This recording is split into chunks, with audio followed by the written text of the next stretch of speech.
सो आज हम लोग बात करेंगे सिंपल क्यूबाइडल एपिथेलियम के बारे में।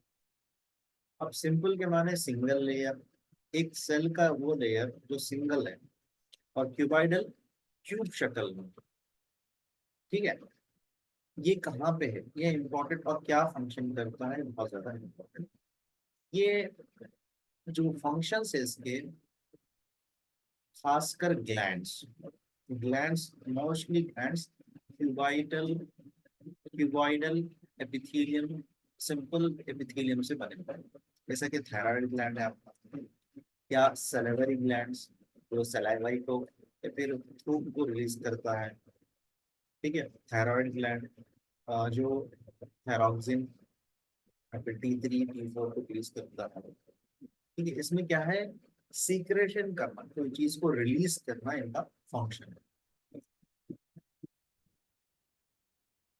ठीक है, ये चीज याद रखना। अब थायराइड ग्लैंड का काम क्या है, उसके हिसाब से वो फंक्शन रहता है। सेलेवरी ग्लैंड का काम क्या है, फिर देखा। ठीक है, तो ये चीज याद रखना। अब खासकर ये और एक जगह भी है, वो है किडनी। किडनी के जो ट्यूब्स होते हैं वो आपको सिंपल क्यूबाइडल देखने को मिलते हैं। ठीक है, और साथ में वहां पे माइक्रोविलाई होते हैं। माइक्रोविलाई को आप इस तरह समझिए कि जो कंघी करते हैं हम। ठीक है, वो कंघी के क्या है, ऐसा निकले हुए धार निकले हुए।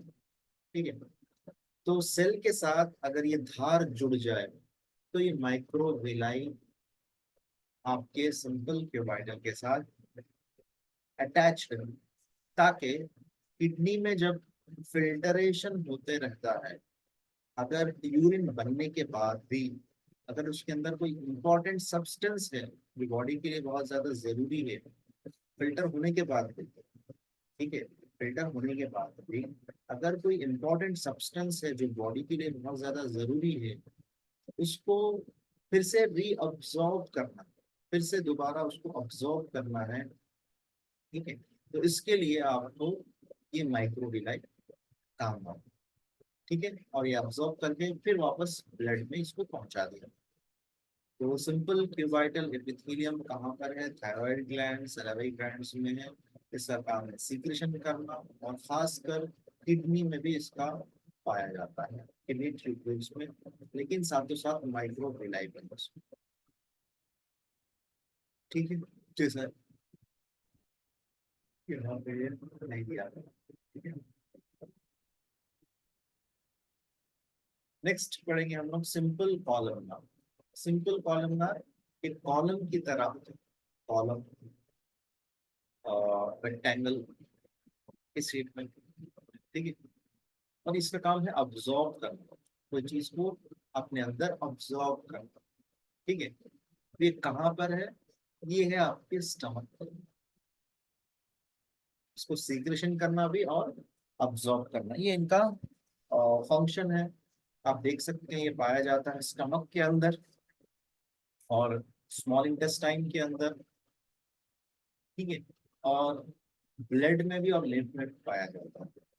ठीक है, ये कहाँ कहाँ पाया जाता है, ये पाया जाता है आपके स्मॉल इंटेस्टाइन में और स्टमक के अंदर, और ब्लड और लिम्फ के सेल्स के अंदर। ताकि ये स्टमक क्या करता है, डाइजेशन होने के लिए कुछ एंजाइम्स रिलीज करता है। हम डाइजेस्टिव सिस्टम में इसमें डिटेल के बाद डिटेल पढ़ेंगे। यहाँ पर ये समझिए कि ये सेल का काम क्या है, सीक्रेट करना, कोई चीज को छोड़ना। अब आपने फ्रूट खाया, अच्छी तरीके से आपने उसको चबाया, चबाने के बाद आपने उसको स्वेलो किया, फिर इसोफेगस से होते हुए स्टमक के अंदर आ गया। स्टमक में जैसे ही पहुंचेगा तो स्टमक एंजाइम्स रिलीज करेगा, डाइजेस्टिव एंजाइम्स, जिससे फूड जो है और मिक्सचर होगा जिसके अंदर एकदम लिक्विड फॉर्म में बन जाएगा। फिर जैसा आगे बढ़ेगा स्मॉल इंटेस्टाइन में, वो लिक्विड फॉर्म से जो इम्पोर्टेंट न्यूट्रिशन है सब अब्सॉर्ब होना शुरू हो जाएगा। तो यहाँ पर भी सिंपल कॉलमनार एपिथेलियम सेल्स होंगे जो फूड के अंदर के न्यूट्रिशंस को डाइजेशन करेंगे। ठीक है, तो इसके लिए भी यहाँ पे माइक्रोविलाय है, क्योंकि माइक्रोविलाय क्या करेंगे, जितना फ्लूइड आगे जाएगा उसमें से ऐसा समझिए कि कोई दूर रास्ते में कोई चीज रख दी गई, वहां यहाँ से बैठकर हम उसको कैचअप कर रहे हैं, ठीक है, होल्ड करके अपने पास खींच रहे, रस्सी समझिए। तो इंटेस्टाइन कॉलमनार के पास तो ऑब्जॉर्प्शन कैपेसिटी है, लेकिन वो क्या, उसने क्या किया, कुछ रस्सियों को हैक किया ताकि उसके अंदर से न्यूट्रिशन को पकड़ के खींच ले, अब्जॉर्ब कर ले, ठीक है। तो ये सिंपल कॉलमनार एपिथेलियम देखने को मिलते हैं,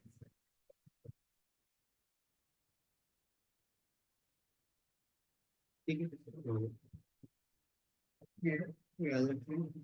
अब इसमें और एक तरह का सीलिएटेड एपिथेलियम है, ये भी खासकर कॉलमनार सेल्स में। ये कहाँ पे जाते हैं, ये कहाँ पे रहते हैं, ये आपके नेजल कैविटी में, ठीक है, लैरिंग्स में, ट्रेकिया में, ठीक है।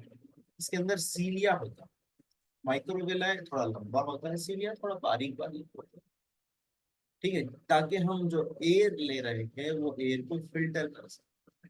ये छन्नी की तरह होते हैं, थोड़े थोड़े बारीक बारीक, ठीक है, ताकि बैक्टीरिया, डस्ट, ये सब चीजें हमारे लंग्स में ना जाए, और खाना खाते वक्त भी हम जो भी खाते हैं वो चीजें क्या है हमारे पेट में ना जाए, ठीक है। तो ये चीजें बहुत ज्यादा इम्पोर्टेंट है हमारे बॉडी, ठीक है। तो ये सीलिया एपिथेलियम होता है हमारे नोज के अंदर, हमारे माउथ से जो लाइनिंग आ रही है ट्रेकिया, ये वहां पर होता है, और लंग्स में भी होता है, ठीक है, खासकर ब्रोंकियल ट्यूब्स में, ठीक है। और पेट में हाइड्रोक्लोरिक एसिड होता है जो बैक्टीरिया को डिस्ट्रॉय करता है। और कहाँ पे सीलिएटेड एपिथेलियम होता है, सीलिएटेड एपिथेलियम होता है हमारे बॉडी के, खासकर फीमेल के बॉडी के फैलोपियन ट्यूब्स। अब ये ओवरी है, ओवरी से अटैच फैलोपियन ट्यूब्स होते हैं। जब एग oogenesis से एग बन जाए, अब एग क्या होना चाहिए, एग बॉडी यूटरस में आकर, या फिर एग अपने एंट्री पॉइंट पर आए, ताकि जब reproductive organs male and female के मिलने के बाद जो फर्टिलिटी होती है स्पर्म सेल का और एग सेल का, तो उसको अटैच करने के लिए अब एग सेल को ओवरीज से निकलकर बाहर आना है। तो वहां पर ये सीलिएटेड एपिथेलियम क्या करेंगे, आगे बढ़ाने के लिए कोशिश करेंगे, ठीक है। इसको लोकोमोशन बोलेंगे, सेल्फ लोकोमोशन, ठीक है। तो बहुत इंपॉर्टेंट है, आप ये देख सकते हैं कि पूरा एपिथेलियल टिश्यू के टाइप्स दे दिए गए, simple squamous epithelium, stratified squamous, transitional, cuboidal epithelium, cuboidal, simple, columnar, simple, ciliated epithelium. तो क्या स्ट्रक्चर है इनका, क्या फंक्शंस है, ये बताया गया, लोकेशन भी बताया गया। तो ये बॉक्स बहुत इंपॉर्टेंट है। अब यहाँ पर कुछ एक्स्ट्रा जानकारी दी गई कि हमारे बॉडी में ग्लैंड्स,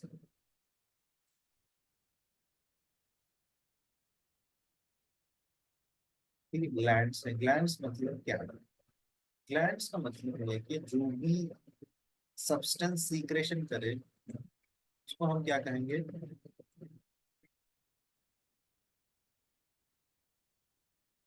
ग्लैंड, ठीक है। जो भी सब्सटेंस हम सीक्रेट करेंगे उसको हम क्या कहेंगे, ग्लैंड। जो भी ऑर्गन, ऐसा ऑर्गन, ऐसा सेल जो सब्सटेंस को सीक्रेट कर निकाले, अपने अंदर से बाहर निकाले, उसको हम कहेंगे ग्लैंड्स, ठीक है। अब इसमें दो तरह की ग्लैंड्स होती हैं, यूनिसेल्यूलर, यानी एक ग्लैंड है, एक ही सेल है, वो एक ही सेल क्या कर रहा है, कुछ सब्सटेंस को रिलीज कर रहा है। मल्टी सेल्यूलर, यानी बहुत सारे सेल्स हैं, कुछ सब्सटेंस को रिलीज कर रहे हैं, उसको हम मल्टी सेल्यूलर ग्लैंड्स कहेंगे।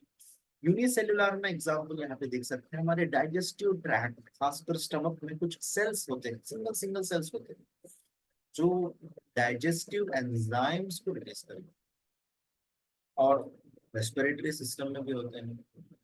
ठीक है, तो ये चीज देखने को मिलती है यूनिसेलुलर, कहाँ कहाँ पर, लंग्स में और डाइजेस्टिव सिस्टम। और मल्टी सेल्यूलर ग्लैंड्स कहाँ पे देखने को मिलेंगे, आप हर जगह में जहाँ पे भी ग्लैंड्स है, जैसे थायराइड ग्लैंड, ठीक है, पैंक्रियाटिक ग्लैंड्स और पिट्यूटरी ग्लैंड, ओवरी ग्लैंड्स, ये सब मल्टी सेल्यूलर है। ठीक है, यहाँ पे पूरे सेल मिल के एक सब्सटेंस को सीक्रेट करते हैं। ठीक है, इसलिए इसको मल्टी सेल्यूलर कहा जाता है। अब यहाँ पर दो टर्म्स को याद रखना बहुत इंपॉर्टेंट, क्योंकि ग्लैंड्स के बारे में पढ़ना है यहाँ पर याद रखना बहुत ज्यादा जरूरी है। मल्टी सेल्यूलर ग्लैंड्स में आपको एक्सोक्राइन दिखेंगे और एंडोक्राइन दिखेंगे। एक्सोक्राइन और एंडोक्राइन। एक्सोक्राइन मतलब बाहर की तरफ, यानी ये सब्सटेंस को जो रिलीज कर रहे हैं, सीक्रेट कर रहे हैं, और ये कहाँ पर रिलीज करेंगे, ये रिलीज करेंगे आपके ब्लड में नहीं, बल्कि जिस एरिया को जरूरत है वहां पे डायरेक्ट रिलीज करेंगे। जैसा कि आप माउथ में देखिए सलेवरी ग्लैंड्स, उसको जाने के लिए एक रास्ता है, उसको हम डक्ट करेंगे। ये कहाँ पे रिलीज होगा, आपके माउथ में रिलीज। ठीक है, इसी तरह हमारे स्टमक में ग्लैंड्स है, इसी तरह हमारे स्वेट ग्लैंड्स है जो पसीना रिलीज करते हैं। पसीना कहाँ पे आएगा, ब्लड में थोड़ी आएगा, बाहर रिलीज होता है। सलाइवा मुंह में आ गया। स्टमक के अंदर के डाइजेस्टिव ग्लैंड्स स्टमक के अंदर रिलीज करेंगे, तो इसीलिए इनको एक्सोक्राइन ग्लैंड्स, एक्सोक्राइन ग्लैंड्स। और एक नाम है एंडोक्राइन ग्लैंड्स। एंडोक्राइन ग्लैंड्स जो है ये जो सब्सटेंस रिलीज करते हैं वो ब्लड में रिलीज करते हैं। ठीक है, और जो सब्सटेंस रिलीज करते हैं इनको हम हार्मोन्स कहते हैं। क्या कहते हैं, हार्मोन्स कहते हैं। अब इनका फंक्शन क्या होता है, इनका फंक्शन होता है कोई ऑर्गन का टारगेट, कोई ऑर्गन को फंक्शन कराना, कोई ऑर्गन को काम पे लगाना। ठीक है, कुछ फंक्शंस को इम्प्रूव करना, जरूरत पड़ने पर बीपी को बढ़ाना है, कुछ भी ऐसा फंक्शंस हो सकता है जो एंडोक्राइन ग्लैंड्स के बारे में हम पढ़ेंगे। ठीक है,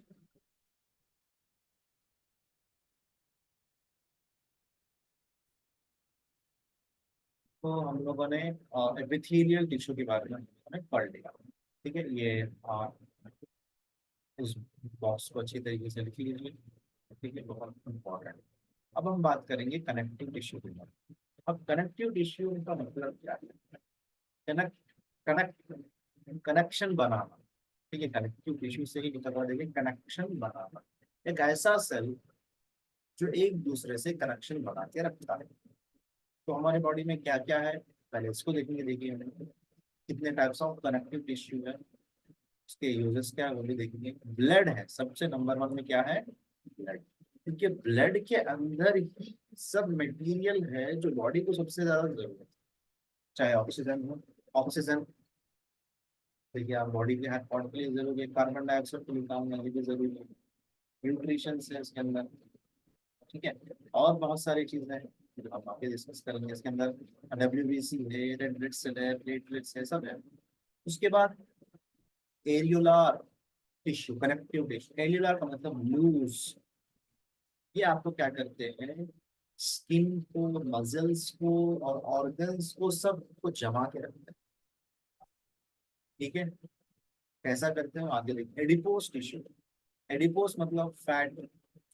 ये जब जरूरत एनर्जी ज्यादा रहती है तो बॉडी क्या करेगी, ग्लूकोज को ग्लाइकोजन में कन्वर्ट करके उसके बाद एडिपोस टिश्यू बना के उसको सेव करके रखें।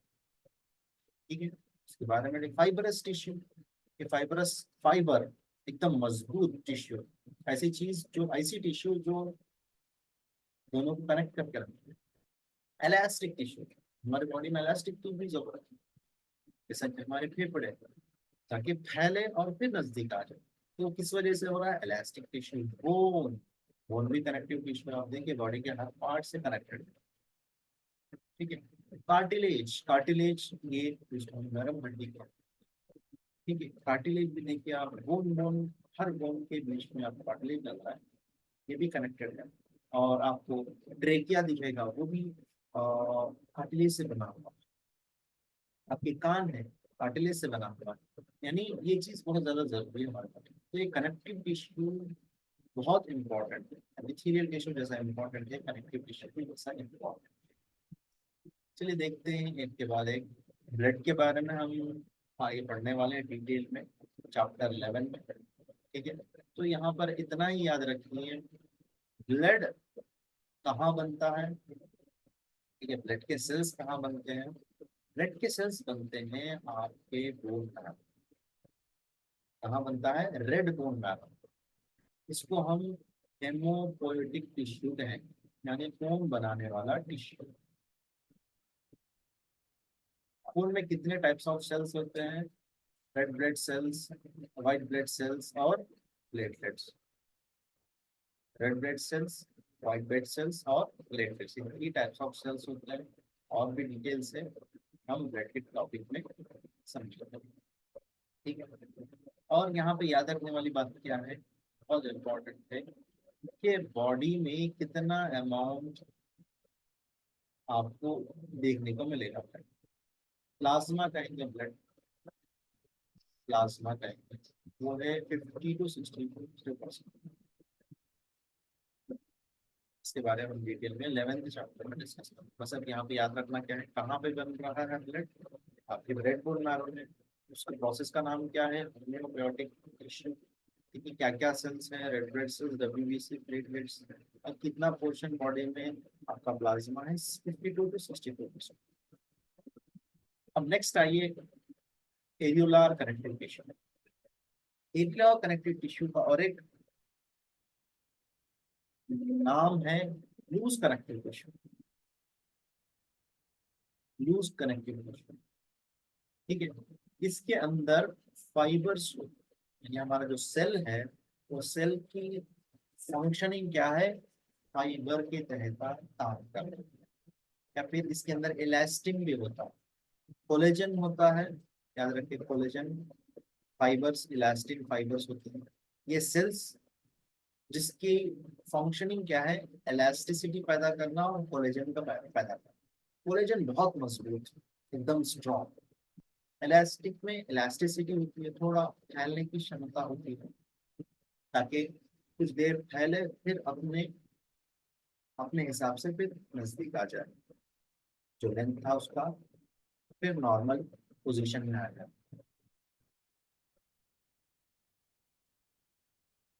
ठीक है। तो ये बहुत इंपॉर्टेंट है हमारे बॉडी में। कहाँ कहाँ पर इर्रिगेट टिश्यू है, उसके बारे में जानना जरूरी है। ये हमारे बॉडी के स्किन में है। कहाँ पे? स्किन, स्किन के अंदर। और खासकर हमारे बॉडी के अंदर जो व्हाइट ब्लड सेल्स है, उसको जाने के लिए रास्ता बना दो, ठीक है। कहाँ पर? स्किन के अंदर, ठीक है। और दूसरी बॉडी में कहाँ पर है? लेस आपका एलुलर लूज कनेक्टिव टिश्यू आपके डाइजेस्टिव ट्रैक्ट में है, ठीक है, रेस्पिरेटरी सिस्टम में है, ठीक है। ये इसका फंक्शन क्या है?